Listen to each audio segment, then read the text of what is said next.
First of all, I have heard firsthand from multiple constituents, people who made 911 calls a month ago, a year ago, who were making these complaints.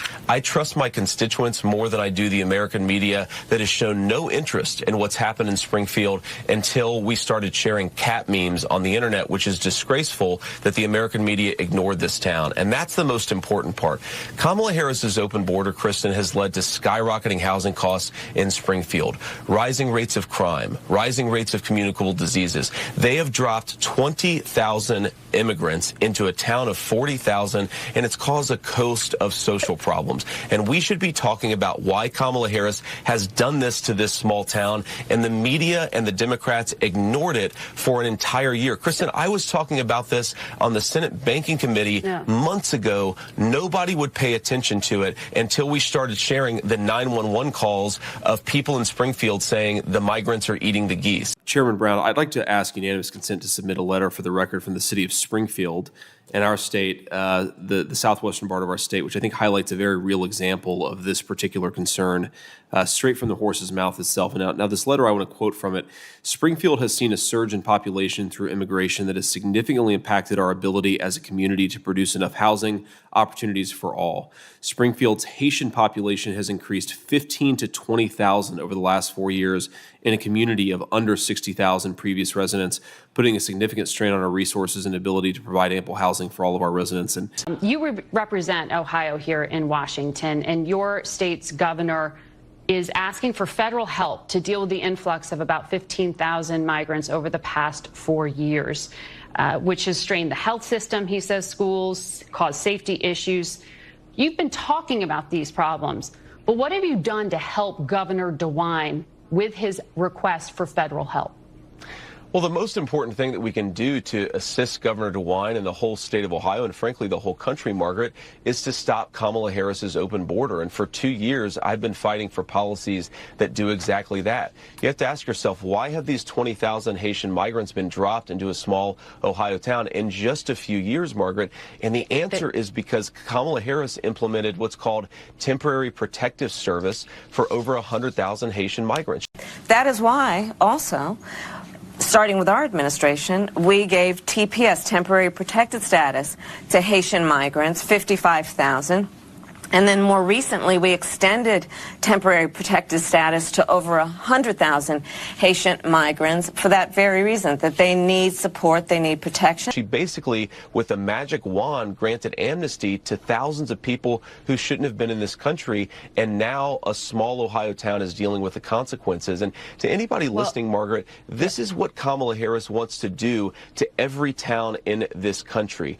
Overwhelm them with migration, stress their municipal budgets, see communicable diseases on the rise. What is happening in Springfield is coming to every town and city in this country if Kamala Harris's open border policies are allowed to continue. These calls from the constituents. Dana, and they're telling me this stuff is happening.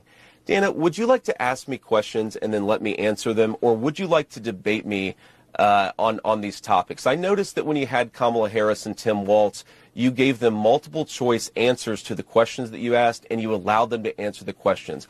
I'm happy to be here to talk about policy, but if you're going to interrupt me every single time that I open my mouth, then why am I even doing this? So please ask a question, and I'd ask you to be polite enough to let me answer.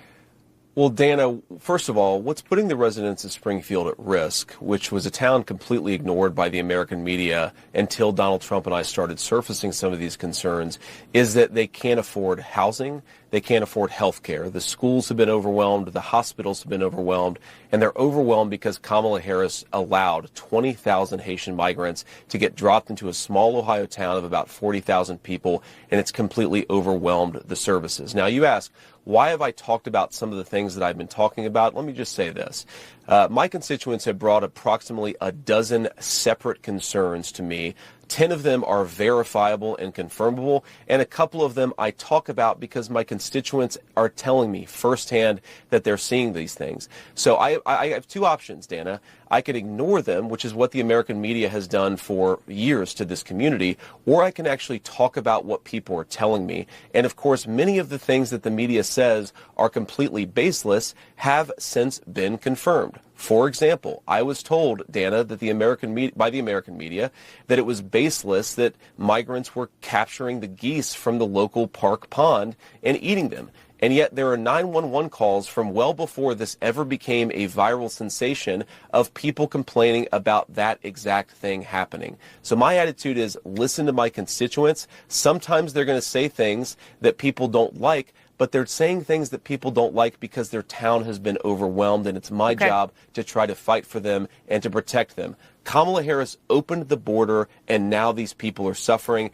That's what I'm focused on, Dana. Of course, when you work overtime in this country beyond 40 hours, you get time and a half. And the president's saying if you're one of those select hard workers that's really busting your rear end to try to make good in Kamala Harris's economy, then you should get a tax cut. And I think it fits fully, Margaret, with his entire tax agenda, which is we want American workers to get tax cuts under President Trump's policies. And we want to actually penalize companies that are shipping jobs overseas through tariffs. And Kamala Harris's tax policies are, in fact, the inversion of that. She wants to raise taxes on American workers and actually reward companies for shipping jobs overseas. So it is a really stark contrast between the agenda of Donald Trump and of Kamala Harris.